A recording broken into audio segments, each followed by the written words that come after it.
could you do the Bruce Arians thing? You're hiring an older head coach, and he's going to coach for a year or two, and then he's going to have a staff that he could pass it off to, which, by the way, really hasn't gone that well for the Bucs. Like, Todd Bowles is really struggling right now. There's already chatter, like, should they hire their offensive coordinator, Liam Cohen, who's having a great year, to take over for Bowles? That's a different podcast. So there's no clear-cut answer for the Jets, but there's things that you could kind of filter. I think what you could filter out is that because of the timeline politically, and I think Rich Samini did a good job explaining this, Woody is going to be here when they're going through all this turnover. He won't be gone yet. It doesn't matter if he's here. It doesn't matter if the keys have been handed to Chris, whatever it is. They can't be making this decision on their own. Now, that doesn't mean a call from Peyton Manning that got Adam Gase hired, that's going to influence you. I think there's such thing as, soliciting too many opinions, but I do think the Jets need to be in a state, if they can't make the hire that is the Pete Carroll kind of hire to do all of this for them and put the chess pieces in place, the GM, the coach, the structure, all these things, then they need to really meet with people that are worthy of meeting with and get feedback of what they need to do within the organization. I think the honest, hard conversation with the Jets is, I don't really think that they're going to be willing to do what they need to do. Like, the Jets as a building almost need the floors to be bleached, kind of is what I'm saying. Like, the Jets, you called it rot on the podcast. The Jets need a facelift, a clear out that isn't slap a new GM and coach and who's the coordinator. Like, here's the perfect example. I love Aaron Glenn. I loved Aaron Glenn as a player. He's one of my favorite players growing up. He's a true Jet at heart. Even though he had a one-day contract with the Texans, I don't really understand how that happened. Doesn't count. It was the expansion draft, I think. Doesn't count. Great story with the Lions. A guy that, he's had to work a long time as an assistant coach to finally, we think, going to get some head coaching interviews this offseason. I mean, Aaron Glenn's 52. He's been an assistant coach in this league since 2014. And like, I'm going to be honest with you. Would I root for Aaron Glenn if they hired Aaron Glenn? Of course. I'd be happy for him. I'd want him to do well. Would my belief of him being set up for success if they go, let's get a guy that's a director of player personnel somewhere and Aaron Glenn, and they're still going to report to the Johnsons, and the business side is the same, and the PR is the same. And no, they'll fail like everyone else because it's the same bullshit all the time that keeps failing over. Why would it be any different? Why would it be any different? And that's why I look at this and I just go, you need somebody with the personality of Mike Vrabel that wants that control, because he could tell people when to get the hell out of the way. And he can go there and go, I don't care about any of these people that have been here for 10 to 15 years. Like, none of this matters to me. The object is to win football games. For some reason, that eludes the Jets all the time. And I'm not saying it's everyone else's fault that Mike McCagnon and Todd Bowles didn't have success, that Joe Douglas and Adam Gase didn't have success. That's not what I'm saying. But it's pretty clear that this is not working now for decades. Decades. Like, Rex won, and Rex loves the Jets, and he had passion, and he's a damn good football coach. But Rex won with Mangini's rosters, and then it burned out. So we are now on a decade and a half of the Jets not being able to build the proper football infrastructure from the roster to the coach to the GM. Why is everybody else around that bubble still doing the same thing over and over again? And you know what? Will they probably change it? Probably not. But if they don't, they won't ever get it right. Underdog Fantasy. Sign up with promo code Badlands. If you don't want to do anything with the Jets, we get it. There's other NFL games to take advantage of. There's NBA games. There's NHL games. The promo code Badlands deposit match works for everything. I've been doing plenty in the NBA season with the Knicks. I've been doing it on Thursday Night Football to help get me through the week. CR, how's your underdog flow been recently? Well, you could take Jets unders if you want to be okay on the pick'em. Yes. So we have that going for us. Emotional hedge. Yes, NBA's back. We got Rangers hockey going. So there's always a way despite the Jets struggles. Underdog Fantasy. Make sure to sign up with promo code Badlands. Yeah, it's a deeper systematic change where you need someone with a strong opinion to look at the entire infrastructure of the football organization. Yeah. Why do we do that? Why don't we do this? Yes. analytics, sports medicine, scouting, coaching, ticket sales, media, PR, business operations. Everyone who's been here for 10 or more years, why have they been here for 10 or more years? We've been the worst team in the Yes. NFL for more than 10 years. What do they do? What unique value do they add? Are they just here because they're here? Are we just rolling people up because it's cheaper to do it that way? Requires a really hard look. Why do we have more people in this part of the business than that part of the business? That doesn't really make sense. Why do we have 7 less people in our front office than most teams? Why do we have 4 less coaches and 5 less people on our training staff than most teams?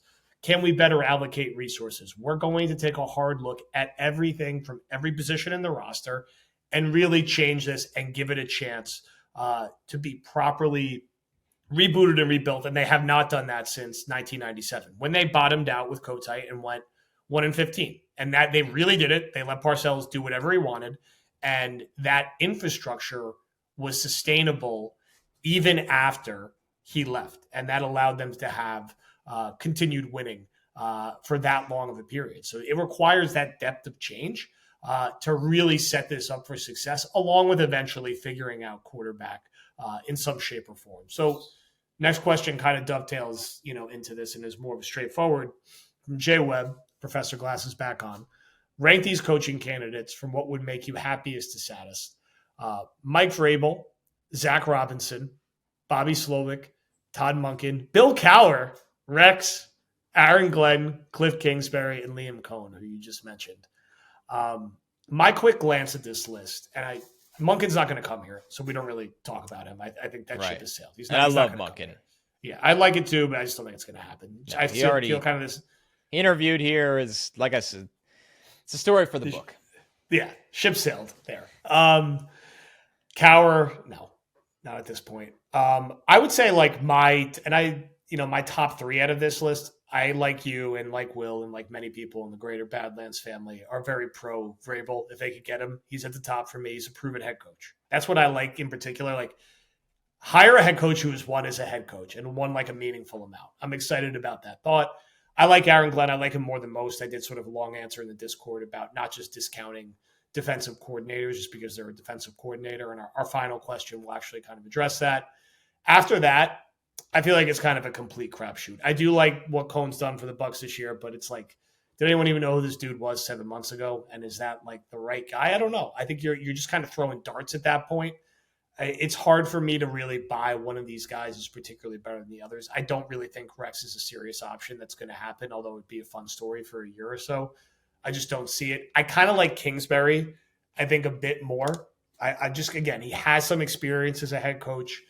He's gotten to the playoffs. He's far from perfect. And yes, he's an offensive mind. I don't know if that would ever happen, but I don't mind Vrabel. I feel like from a betting odds perspective, like, if you were setting a line right now, the top 4 in some order would be like Vrabel, Glenn, Carroll, and then it's like offensive name du jour, whether it's like Kingsbury or Zach Robinson or some other offensive mind. What do you think in terms of like a hierarchy right now?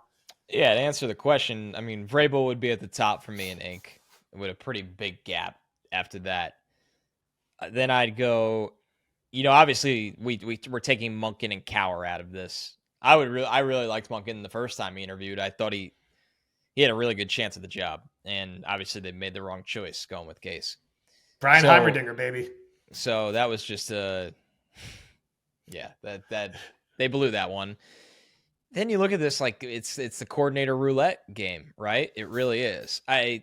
Glenn would be probably number 2 for me because I think he understands his time with the Saints when he was there, and then all his time with Detroit when he's been there.